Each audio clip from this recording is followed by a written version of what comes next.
All right, good evening, everybody. We already met in exec session, and we also had some training, so we have done our flag salute. We are up to just the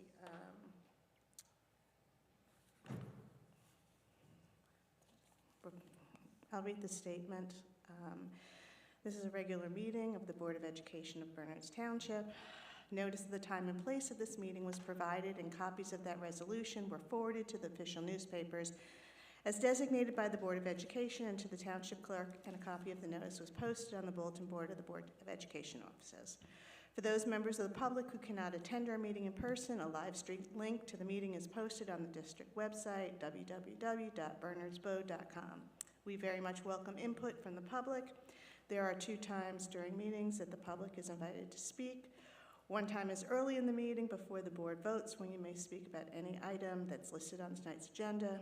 Towards the end of the meeting, there's another public forum to address any matter of public concern related to the schools. When you approach the microphone, please state your name and address. Each statement made by a participant shall be limited to 3 minutes duration. No participant may speak more than once during a given public comment session. The first public comment session will be limited to 30 minutes and the second will be unlimited. In order to run efficient meetings and to allow maximum opportunity for members of the public to speak, the board reserves the right to set a different time limit for individual comments and the overall time limit for the public comment portion of the agenda. All statements shall be directed to the presiding officer. No participant may address or question board members individually. No public comments will be accepted before 7 or after item 19. Public comment on the agenda ends. Please understand that public comment portions of our agendas are not structured as question and answer sessions, but are offered as opportunities to share your thoughts with the board. The board administration will respond to public comments to the extent possible. Any board responses to public comments will generally be addressed during board forum or committee reports. However, all comments are considered and will be investigated and addressed as appropriate. Please be courteous and mindful of the rights of others when speaking. Comments may not be abusive, obscene, threatening, or irrelevant. Please understand that students and employees have specific legal and privacy protections. The board is not permitted to respond in public to comments about students and employees, and please understand the board will not be responsible for the content of comments made by members of the public. Members of the public are cautioned that they are speaking at their own risk, and any personally directed statements that they may subject them to legal liability to the affected individual. And that's it.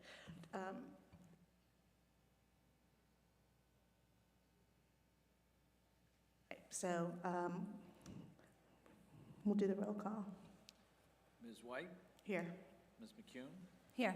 Mr. Molinari? Here. Mr. Amin? Here. Ms. Chipak? Here. Ms. Corrado? Here. Mr. Shaw? Here. Mr. Talbot? Here. Mr. O'Malonic? Here. Okay. We are up to our student representative report, and I know you have one for us today. You're filling in for Joseph. Thank you very much. Yes. Hi, everyone. My name is Arya Ravel, and I'm the student body treasurer at Ridge High School. Tonight, I'm filling in for Joseph because his track state sectional meet was rescheduled due to the snow. I'm excited to be here and to share updates on our sports teams, as well as insights as to how our wellness day went and our phone-free days went last week. To start off, I'll talk about the sports teams who have been making Ridge proud with their incredible performances. So first up, we have the boys basketball team. They've been dominating the court with an impressive 17-4 record, including 8-1 in conference play. And they have won 6 of their last 7 games, including a decisive victory against Bernards. This Saturday, they will be competing in the Somerset County Championship Tournament, and we wish them the best of luck, of course. Moving on to girls basketball, the team advanced to the Somerset County Tournament and made it to the second round before falling in a close match against Somerville. They played a great game and put in a strong effort. Next, the boys ice hockey team has been maintaining consistency throughout the season, holding a record of 11-8-2. They have been putting in a solid performance all season long. Next up, the boys wrestling team has been on fire with an 18-5 record and is currently undefeated in their last 5 matches. One of their most impressive performances came in with a 77-0 victory against Glen Rock. Additionally, Gavin Duran reached an incredible milestone of 100 career wins, and shortly after, Coach Roy Dragon also achieved his 100th career win. These are huge accomplishments, and we are excited to see if they can continue this momentum into the state tournament coming up. The girls' swim team has been excelling with a 6-1 record. They are number 2 seed in the North 2 Group B section and will soon compete against either Summit or Watchung Hills for a spot in the sectional final. NJ.com currently has them ranked as 10th in the state, and this includes private schools, which is a huge deal. For boys swim, they stayed with the 0-3 record after competing against the 3 top 10 teams in the state. However, they made a remarkable comeback by winning their last 3 meets. However, they are now the top seed in the state section, ranked 12th overall by NJ.com, and this has been an incredible turnaround for them. The girls' fencing team has had an undefeated season until last week, finishing with a 12-1 record. Their only loss came in their match against Hunterdon Central. Similarly, the boys' fencing team also holds a 12-1 record, with their only loss occurring in a tight 14-13 match occurring in mid-January. We would also like to highlight an amazing achievement in our Unified Sports program. One of our Ridge Unified athletes, Luke Wenzel, made history by signing on Ridge signing night to Red Bull's New Jersey Special Olympics team as an alternate. This is a huge accomplishment, and we are all incredibly proud of Luke, of course. The track and field teams have also been outstanding, with the boys and girls teams winning the Skyland Conference Championship. The boys were initially considered underdogs to Hillsborough, but they pulled off an incredible upset. Tonight they're competing in Toms River for the state sectional title, hence why I'm here, and we wish them the best of luck. Finally, Ridge High School recently celebrated a fantastic National Letter of Intent/signing day at the Ridge High School PAC. Our student athletes who will be continuing their sports careers at the next level were honored, and the event was made possible by the Ridge High School Booster Club, so thank you to them and congratulations to all our athletes. So along with sports, our forensics team has been excelling in competition over the past few weeks. Last weekend, they competed at the Pennsbury Falcon Invitational, where they won first place in team sweepstakes. They also competed at the Freehold Winter Invitational, securing an impressive second place in the team sweepstakes. Additionally, this past weekend, the team competed at UPenn, and they continue to showcase their exceptional talent and dedication. Congratulations to all the team members for their hard work and success. Now, switching gears, I want to talk about our phone-free practice days. The next 2 practice days will be held tomorrow and Wednesday, February 11th and 12th. After our first practice day, we received feedback from nearly 200 students and 75 parents and families via Google Forms, and even more shared their thoughts in person. So we learned a few things. Students definitely had some mixed reactions. Some found it challenging to adjust, while others appreciated the opportunity to regain focus. I'd say it was pretty split. Parents expressed concerns about communication, but we want to remind everyone that the students in grades 9 to 12 can still receive emails from outside addresses, and parents can also contact their children via the main office phone number. The goal of these practice days is to help students prepare for the extended pilot program. Students should plan ahead by bringing wired headphones, checking school email, and carrying cash for vending machines. If you're interested in more details, you can visit the Restoring Focus website, where you'll find the full rationale, which is basically just like a big breakdown of the dates, procedures, and supporting research, a one-pager, which is a quick reference guide to everything that is going on, and the Big Four, which are essentially answering the top questions from students and families. Next, I'll be talking about our Wellness Day. So last week, Ridge hosted an incredible career panel, which I had the honor of co-emceeing with Timothy Way. We heard from an amazing group of professionals who shared their insights and experiences, including Dr. Coral O'Many, a medical oncologist and cancer researcher, David Liston, who is an assistant prosecutor, Fareen Kadir, an entrepreneur, investor, and coach, Christy Papanikolaou, an English teacher at our very own Ridge High School, Morgan Weehee, an RHS Pathways student, Jason Hutchings, who's an electrician, Michael LaFountain, a dean at Seton Hall University, and Sergeant Brandon Dowdy, who is a former Marine and military recruiter. It was a really engaging and insightful event, and all the students really enjoyed it, and we look forward to bringing more career-focused opportunities to Ridge students in the future. Moving on, this year's spring musical will be Roger and Hammerstein's Cinderella. This dazzling Broadway adaptation brings new life to the beloved classic and features the enchanting music of Richard Rodgers and the timeless lyrics of Oscar Hammerstein II. It promises to be an incredible performance that audiences of all age will enjoy. For ticket sales and show dates, you can check out the official flyer, and it will also be posted across social media platforms. For some other upcoming events and important dates, the freshman/sophomore spring dance will be taking place on Friday, March 14th at 7 p.m. at Ridge High School. The midwinter recess will be on Monday and Tuesday, February 17th and 18th. I think originally we were going to have school closed on the 19th as well, but now it will be open because of the snow day, and that is going to be an A-day. And the next Wellness Day will take place on Wednesday, February 26th. So that concludes my updates for tonight. Thank you all so much for your time, and I hope you are all as excited as I am about everything happening at Ridge. Let's continue to support our teams, engage with our initiatives, and take advantage of all the fantastic opportunities provided to us. Have a great evening, and as always, go Ridge. Thank you so much for that report. It's always so exciting to hear everything that's going on, and I love seeing the sets, and I can't wait to see each time I come. It's bigger and bigger, and I can't wait to see the show. Does anybody have any questions? Not a question, just my kids are going to Cinderella with us, so we're very excited to see the show. As we always say to Joseph, we know you have a lot of work, so do not feel you have to sit through the entirety. If at any point you need to leave, feel free to do so. All right, thank you so much. With that, we are now up to superintendent's report, and there is one item. Do you want to say anything? Do you want to, just the HIB? No, it's just the HIB report for this meeting. Okay. Can I get a motion? Brett and Janice, does anybody have any questions about, okay, can we do a roll call?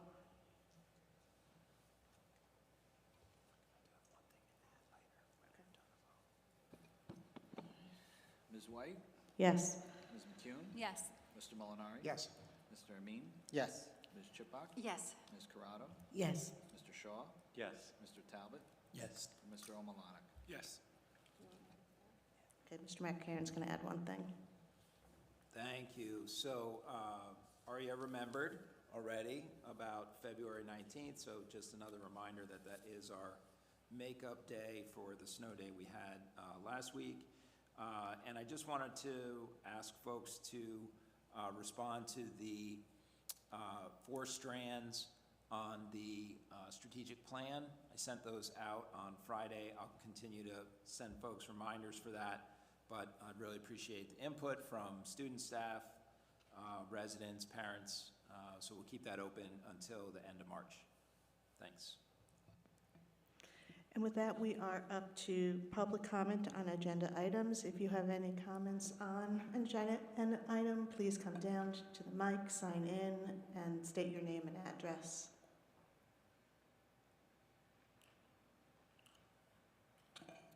Okay, with that, we will close public comment, and we are up to approval of minutes. Can I get a motion? Dave and Mike? And a roll call? Ms. White? Yes. Ms. McCune? Yes. Mr. Molinari? Yes. Mr. Amin? Yes. Ms. Chippak? Yes. Ms. Corrado? Yes. Mr. Shaw? Yes. Mr. Talbot? Yes. And Mr. Omalanek? Yes. Okay, we are up to finance, and there is a report. There are 4 items on our agenda, but there is also an addendum. If you have your computer, it has been emailed to us. There are 3 items, and Mr. Rollo, if you would just go over them. Yeah, the addendum items 5, 6, and 7. Item 5 is for in-service day workshop for Finch Writing Club in the amount of $1,000. Item 6 is another in-service day workshop with Dr. Kristen Holy-Turner in the amount of $1,500. And item 7 is to approve in-service day workshops for AI in the amount of $4,500. And the last one is shared with which? Last meeting.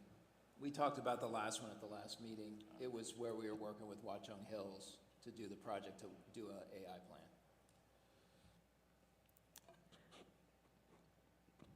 You want to do report or questions first? Are we doing questions or report? Ma'am?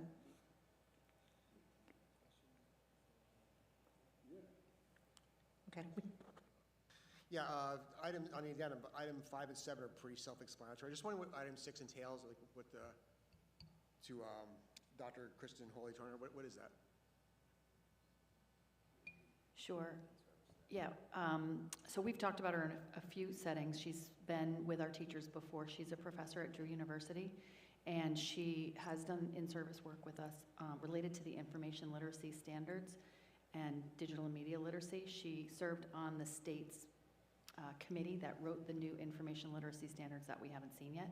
So she's working with our teachers at our next in-service on the topic of information literacy. Thank you. Okay, can I get a motion? Keith and Robin? And since that was the only question, we can go into roll call.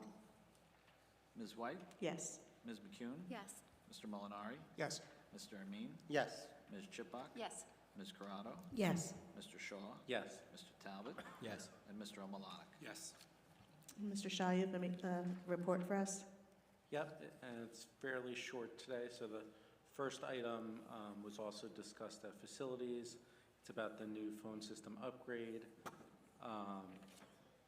The age of the system, as we discussed already, is very old. Maintenance costs are expensive, and keeping up with the laws is very difficult with the current system. We saw proposals from multiple vendors. The best vendor is Extel. Approximately 600 new phones would cost about $93,000, and monthly maintenance is about $3,200 a month.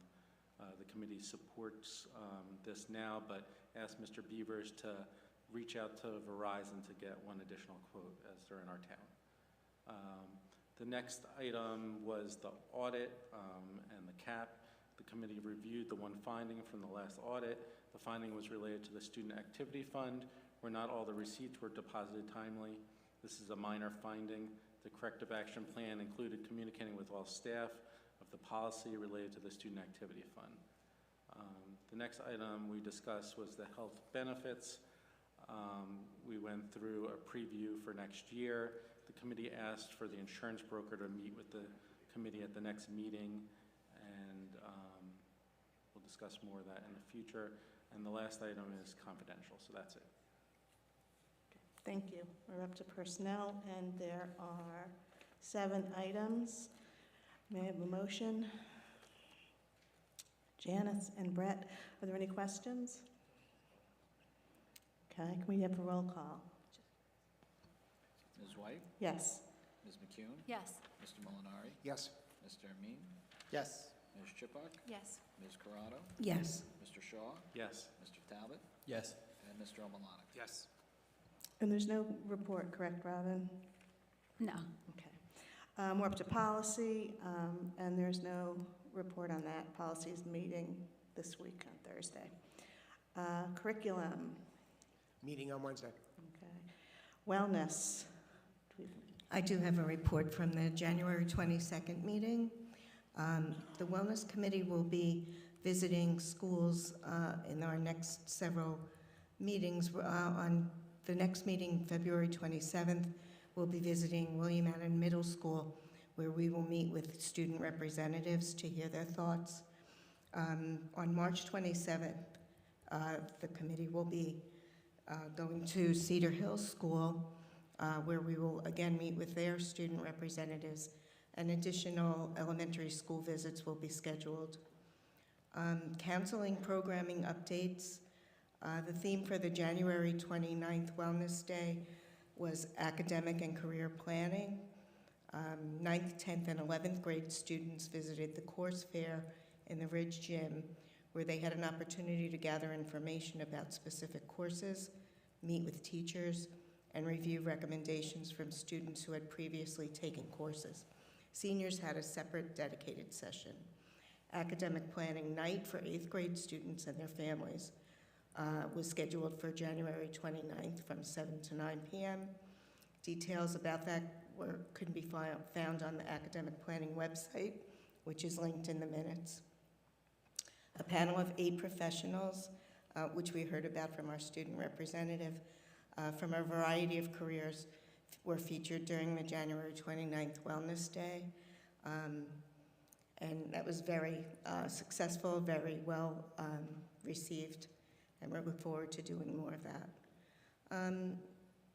We had a demonstration about the Panorama platform. Ms. Hudak gave an in-depth presentation to the committee on how William Annan is using the Panorama platform for both school-wide and individual student data. The Panoramic Dashboard provides student information for 5 categories: academics, attendance, behavior, responses to social emotional learning surveys, and responses to well-being surveys. Changes in responses from spring 2024 to fall 2024 are indicated by color, with green showing positive trends, yellow showing no change, and red showing possible need for intervention. Counselors and some teachers are using the Panorama Dashboard to identify trends and create small groups for targeted lessons and discussions. One of the advantages of the Panorama platform is that it integrates data from Genesis, survey responses, and disciplinary or HIB incidents in a comprehensive and efficient way. Ms. Fox informed the committee that administrators are researching other providers to compare costs for services similar to Panorama. This information will be shared with the committee and then with the full board in advance of upcoming budget discussions. Ms. Hudak shared that the administrative team is using school-wide Panorama data to develop the next Joy Roots professional development sessions for WAM staff, which was held January 29th and again will be held in February on the 26th. For example, student survey responses on the topic of cultural awareness and action showed that WAM students scored in the 20th percentile nationally, indicating the need for additional lessons and activities. The WAM's administrative team and Ms. Fox are already at work developing these professional development sessions and student lessons. Regarding the cell phone pilot, Dr. Lazovic updated the committee on the Ridge Off and Away pilot, which began the first week in February. The committee agreed on the importance of sharing timely and accurate information with students and parents, and Dr. Lazovic and his team developed a comprehensive document, Restoring Focus at Ridge High School, which was distributed to all Ridge staff, students, and families. Dr. Lazovic assured the committee that the administrative team will be monitoring feedback from all stakeholders, including students, parents, teachers, supervisors, and administrators throughout the pilot on the open Google feedback form. The next Wellness Committee meeting is scheduled for February 27th in the William Annan School cafeteria, where we will meet with student representatives to hear their thoughts. Thank you. Does anyone have any questions regarding the report? Ms. Shaw? Yeah, so I got to see the demonstration of Panorama, and I was so impressed by it. It brought data together from all different systems. It gave you plans, things to think about, how you can help different students, lesson plans for it. So, and it brought in AI as well. So I thought it was really, really impressive. I know we don't know the cost yet for next year, so I'm hoping it comes in where we can fit in the budget, but we'll talk about that at finance. Thanks. Thank you. Yeah, I was just going to ask, and I apologize if I missed it, but has that report that you referenced, has that been disseminated to the full board or not? I don't think I remember seeing it. The minutes, the wellness minutes? The meeting minutes, are you saying? No, the Panorama results that Dave was just referencing. A couple times. Remember? The executive board, well, we shared it a couple times. Yeah.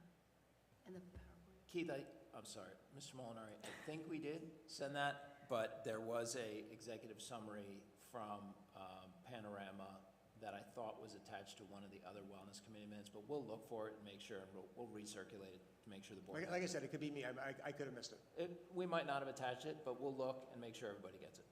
Thanks. Anyone else? Okay.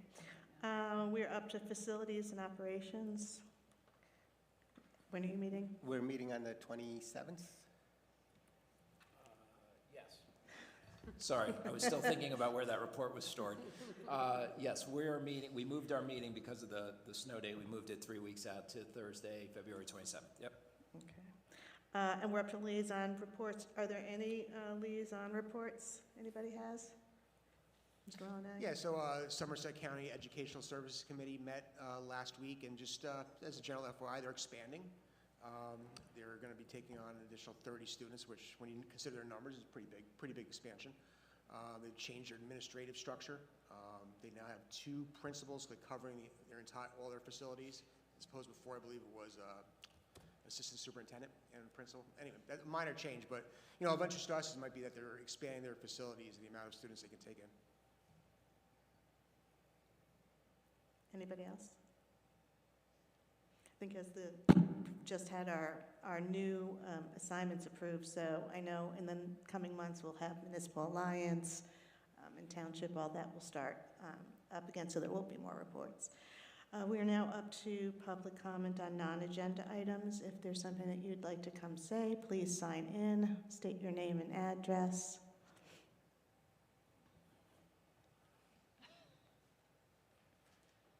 Good evening. Kirsten Light, 13 Victoria Drive. Hi, guys. In the past month, President Trump signed a series of executive orders which, under the Supremacy Clause of the U.S. Constitution, are applicable to this school district. They are: 1, ending illegal discrimination and restoring merit-based opportunity, which eliminates affirmative action policies as a means to undermine hard work, excellence, and individual achievement in decision processes. 2, keeping men out of women's sports, which forbids biological men from competing in women's sports under Title IX. 3, defending women from gender ideology extremism and restoring biological truth to the federal government, which defines that there are 2 genders, male and female, and that those genders are determined by the sexual organs present at conception, i.e. XX and XY chromosomes. And 4, ending radical indoctrination in K-12 schooling, which provides for the elimination of federal funding for illegal discriminatory treatment and indoctrination based on gender and equity ideology in K-12 curriculum, instruction, programs, or activities, K-12 teacher education, certification, licensing, employment or training, and interference with parents' federal statutory right to information regarding school curricula, records, physical examinations, surveys, or other matters under PPRA or FERPA, or a violation of Title VI or Title IX. This also provides for law enforcement actions against K-12 teachers and school officials who sexually exploit minors, unlawfully practice medicine by offering diagnosis and treatment without requisite license, or unlawfully facilitates the social transition of a minor student. And in addition, requires patriotic education prioritization of American history and civics, among other priorities. As such, how is the BOE going to proceed with the implementation of these executive statutory orders in a manner that is transparent to the community? In addition, I request that policy 5756, transgender students, 1140, education equity policies, affirmative action, 1523, comprehensive equity plan, and 2260, equity in school and classroom practices, be rescinded, and the following policies be reviewed for compliance with President Trump's executive orders in alignment with the Supremacy Clause of the U.S. Constitution and for language and terminology. The policies that reference gender identity are 2415.06, 2419, 5512, 5600, 8465. An additional policy that references equity is 2510. If this board has no intention of following these executive orders, please provide the plan to replace the almost $1.3 million in federal funding budgeted for the 24-25 school year and in future years. If the board intends to raise the community's taxes rather than scale back on these expenses, the board should be upfront and transparent related to that. However, given the excessive amount of spending that goes into these projects budgeted with DEI-related programs, perhaps the district can show a windfall by continuing to receive federal funding and cut expenses for these now illegal programs. Thank you. Thank you, Ms. Light, for your comments. Is there anyone else?